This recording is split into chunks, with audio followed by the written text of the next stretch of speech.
SRH versus ఎల్హెచ్జి match అంటే మనం separate గా చెప్పాల్సిన అవసరం లేదు. ఎందుకంటే ఈ రెండు టీమ్స్ మధ్య జరిగే మ్యాచ్ ని క్రికెట్ ఫ్యాన్స్ ఎవ్వరూ మర్చిపోలేరు. ఎందుకో తెలుసా, జస్ట్ 9 ఓవర్స్ లోనే 160+ రన్స్ ని చేస్ చేసి హిస్టరీ క్రియేట్ చేసిన మ్యాచ్ అది. ఆ రోజు అభిషేక్ జోడీ చేసిన విధ్వంసానికి బౌలర్స్ కి రాత్రి నిద్ర పట్టలేదని చెప్పొచ్చు. ఆ మ్యాచ్ తర్వాత మనం ఒక కాంట్రవర్షియల్ సీన్ కూడా చూసాం. LSG owner Sanjiv Goenka captain KL Rahul ని కెమెరాస్ ముందే క్వశ్చన్ చేసిన మూమెంట్ కూడా చాలా వైరల్ అయింది. ఇదే కాకుండా ఈ మ్యాచ్ లో ఇంకో స్మాల్ రైవలరీ కూడా ఉండొచ్చు. లాస్ట్ సీజన్ లో అభిషేక్ శర్మ అవుట్ అయిన తర్వాత దిగ్వేష్ రాతితో జరిగిన చిన్న ఇష్యూ అందరికీ గుర్తుండొచ్చు. ఇప్పుడు అభిషేక్ ఫామ్ చూస్తే లాస్ట్ మ్యాచ్ లో అదరగొట్టేశాడు. ఇప్పుడు కూడా అదే మోడ్ లో ఆడితే మాత్రం ఎల్హెచ్జి బౌలర్స్ తలపై చేతులు పెట్టాల్సిన పరిస్థితి ఉండొచ్చు. మరి ఈ మ్యాచ్ లో రెండు టీమ్ స్ట్రెంత్ ఏంటి, వీక్నెస్ ఏంటి, ప్లేయింగ్ లెవెల్ లో చేంజెస్ ఉంటాయో లేదో చూద్దాం పదండి. ముందుగా హెడ్ టు హెడ్ రికార్డ్ చూసుకుంటే ఈ రెండు టీమ్స్ ఇప్పటి వరకు 6 మ్యాచెస్ ఆడాయి. అందులో 4 టైమ్స్ లక్నో గెలిచింది, 2 టైమ్స్ మాత్రమే హైదరాబాద్ గెలిచింది. అంటే స్టార్ట్స్ ప్రకారం చూస్తే ఎల్హెచ్జికి కొంచెం ఎడ్జ్ ఉంది. కానీ అభిషేక్ జోడీ విధ్వంసం జరిగిన మ్యాచ్ తర్వాత ఆ రికార్డ్స్ అన్ని ఫ్యాన్స్ మైండ్ లో నుంచి తూడ్చుకుపోయాయి. ఇక పిచ్ రిపోర్ట్ గురించి మాట్లాడితే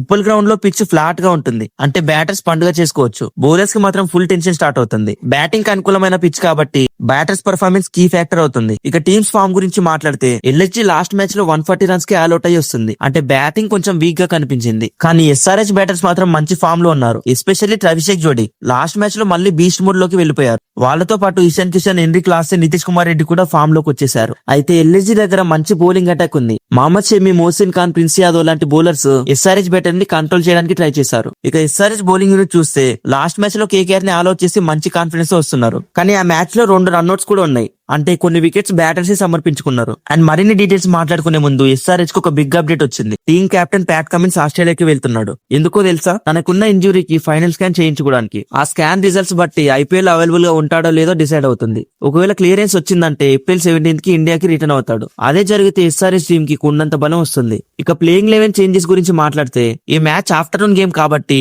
కొన్ని టాక్టికల్ చేంజెస్ చేసే అవకాశం ఉంది. ఎల్హెచ్జి సైడ్ లో దిగ్వేష్ రాతిని తీసుకోవచ్చు.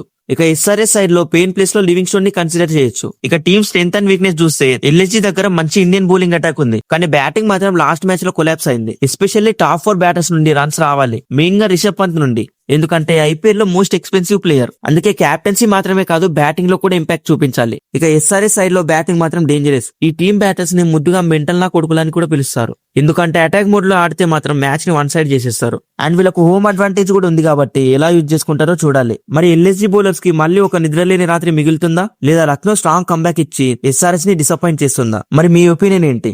ఈ మ్యాచ్ లో మీకు ఏ టీం స్ట్రాంగ్ అనిపిస్తుంది, ఎస్ఆర్హెచ్ ఎల్హెచ్జియా? మీ ప్రిడిక్షన్ ని కామెంట్ లో చెప్పండి. అండ్ ఇలాంటి వీడియోస్ కోసం ఛానల్ ని సబ్స్క్రైబ్ చేసి పెట్టుకోండి.